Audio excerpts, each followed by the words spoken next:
I recently bought a micro RC helicopter, specifically this WL Toys XK110 from AliExpress. It was a pretty good buy, as you can see. Came with a metal road head, a couple of batteries. It's got a gyro, it's got a sweet brushless motor, USB charger, makes it easy to charge. Comes with a 2.4 gig transmitter, and it's packaged very nicely. Now this was actually a lot of fun to fly. I used to fly RC helicopters, 20 years ago. I used to have a Thunder Tiger Raptor 50, but haven't flown anything since. But this thing just lifted up and I was able to fly it easy as right from the onset. And yeah, I just had so much fun. I still have a lot of fun flying this.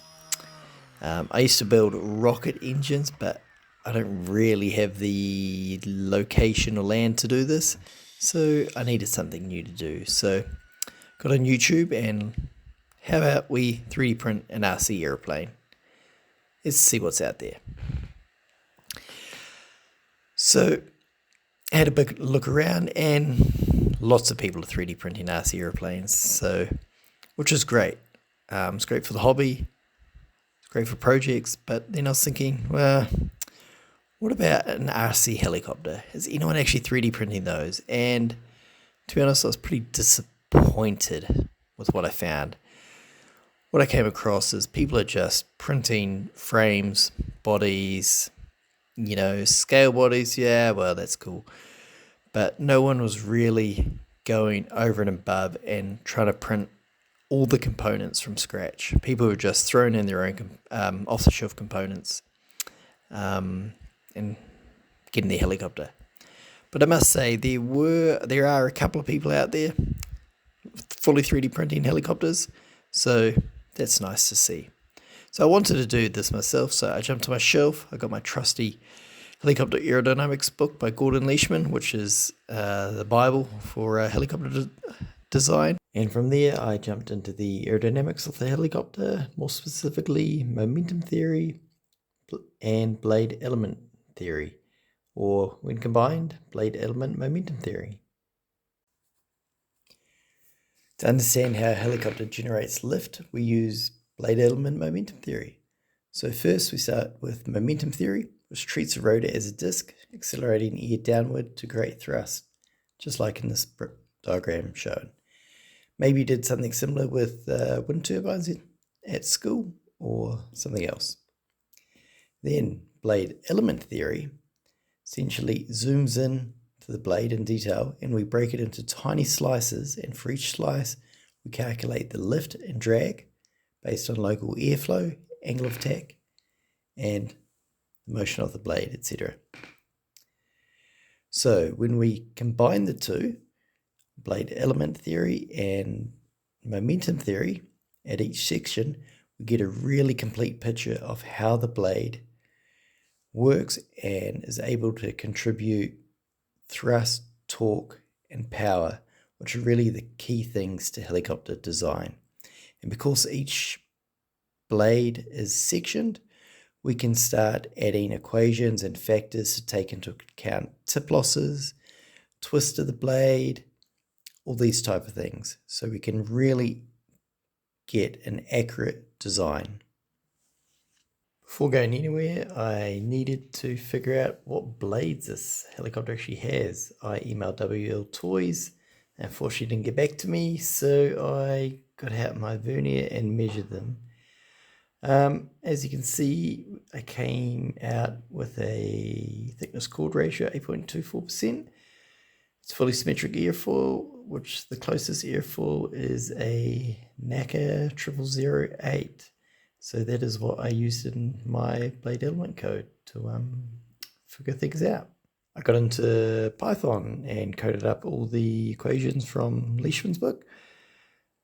My code calls xfoil, pulls out the relevant data for the airfoil, and then it'll output the thrust, torque, and power for me, as well as some coefficients and figure of merit, which is like the efficiency.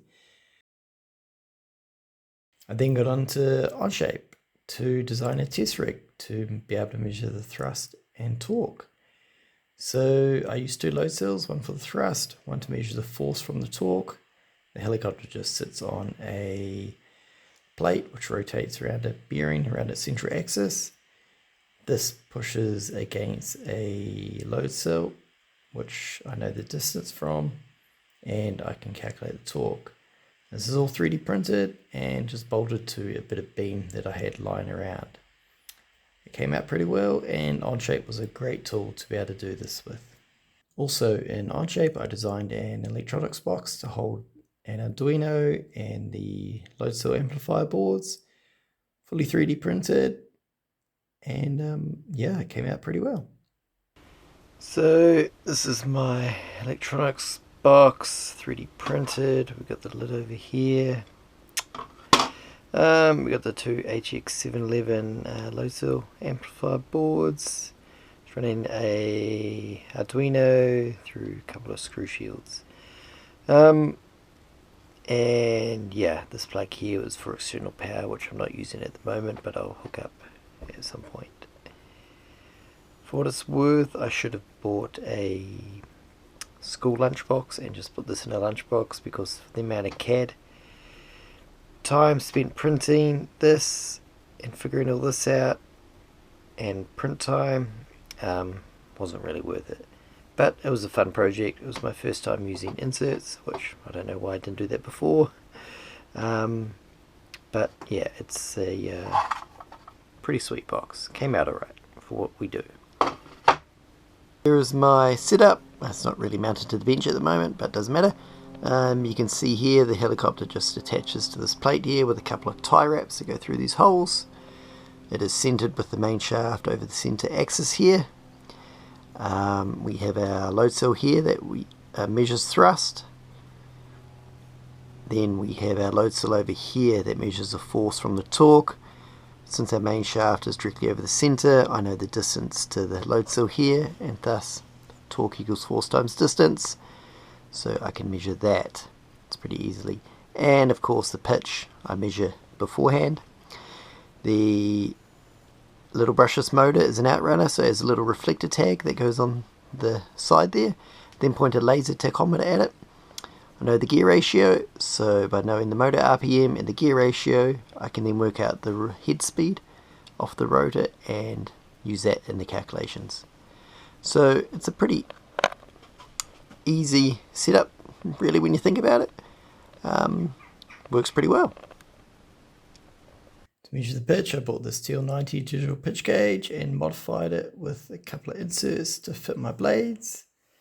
To actually do it, I had to remove the skids from the helicopter because they're so flexible, and I 3D printed a mount that fits on the same points. I place the helicopter on this, on a flat surface.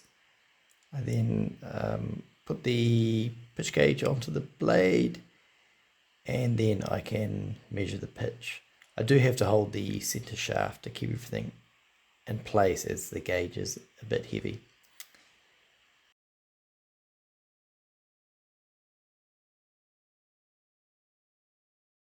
For the testing, I ran the blades through 4 different pitch points from 2 degrees up to just over 6 degrees. At each pitch point, I measured the RPM and of course the thrust and force from the load cell on the torque. I should note that for these tests I removed the tail rotor so that wouldn't influence, so I could get an accurate torque measurement. I recorded all the data with PLX DAQ, which feeds in the Arduino into an Excel spreadsheet and records everything there. It's simple to code up and it's real easy to use.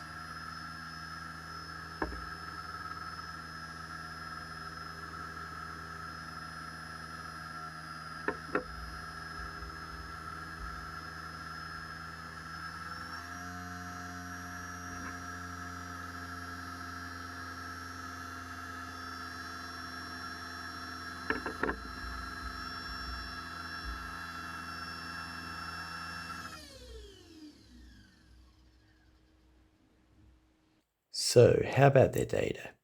As you can see here, I plotted the most relevant data points against their predicted blade element theory calculation, and I mostly overpredict with my calculations compared with test data on all of them.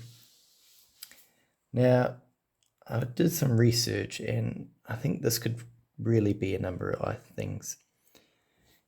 X4 isn't really that great at low Reynolds numbers and giving you data. It over or sometimes under predicts the lift coefficients, drag coefficients, etc.